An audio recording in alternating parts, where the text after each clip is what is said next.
Hey everyone, it's October 4th, and that means that if today's your birthday, you share with English serial killer Beverly Allitt, known as the Angel of Death, who murdered at least 4 infants, as well as attempting to kill another 9, and that is her right up there. Allitt was born in 1968 to a liquor store employee and school custodian, and as a child was known to fake injuries to receive attention, wearing bandages over wounds that she would refuse to show anyone.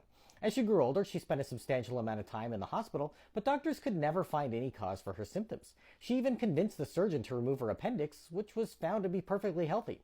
When doctors compared notes and realized what was going on, she began doctor shopping, seeing multiple physicians to get treatment without them knowing what she had been up to elsewhere. At the age of 16, she attended Grantham College to study nursing, but engaged in bizarre behavior during her training, such as smearing her own feces on the wall of a nursing home.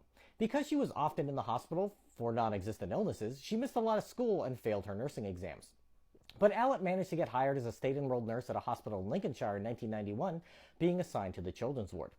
This proved to be a fateful decision, as her attention-seeking seemed to evolve into a classic case of Munchausen syndrome by proxy. Though there are debates about whether that is an actual disorder or not and what it should be called, I'll let psychologists argue about that one.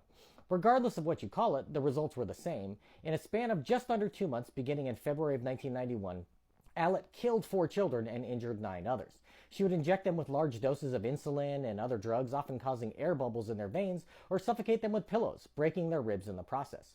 As the number of children facing crises while under her care mounted, an investigation was launched to figure out why so many children had died or faced serious complications. Her last victim was an infant with asthma who had a breathing tube inserted, and after just a few minutes under Allitt's watch, the baby suffered a heart attack but was revived successfully.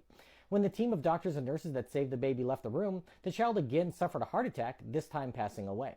A doctor became suspicious and launched an inquiry, initially suspecting an airborne virus had affected the children in the ward.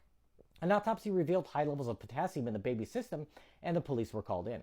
When her nursing logs went missing, police did some digging and found that Beverly Allitt was the only common denominator in 25 separate incidents involving 13 victims. She was arrested in July of 1991 and charged with murder, but steadfastly denied any wrongdoing. Psychiatrists believe that her pattern of behavior indicated a case of both Munchausen's and Munchausen's by proxy, now classified as factitious disorders by some, where illnesses and injuries are faked in order to gain attention. Allitt was convicted of 4 murders and sentenced to 13 life sentences to be served in a mental institution. While incarcerated, she has engaged in even more bizarre behavior, such as ingesting ground glass and pouring boiling water on herself. She has since admitted to 3 of the murders and become engaged to a man who is incarcerated in the same facility for stabbing a woman and drinking her blood.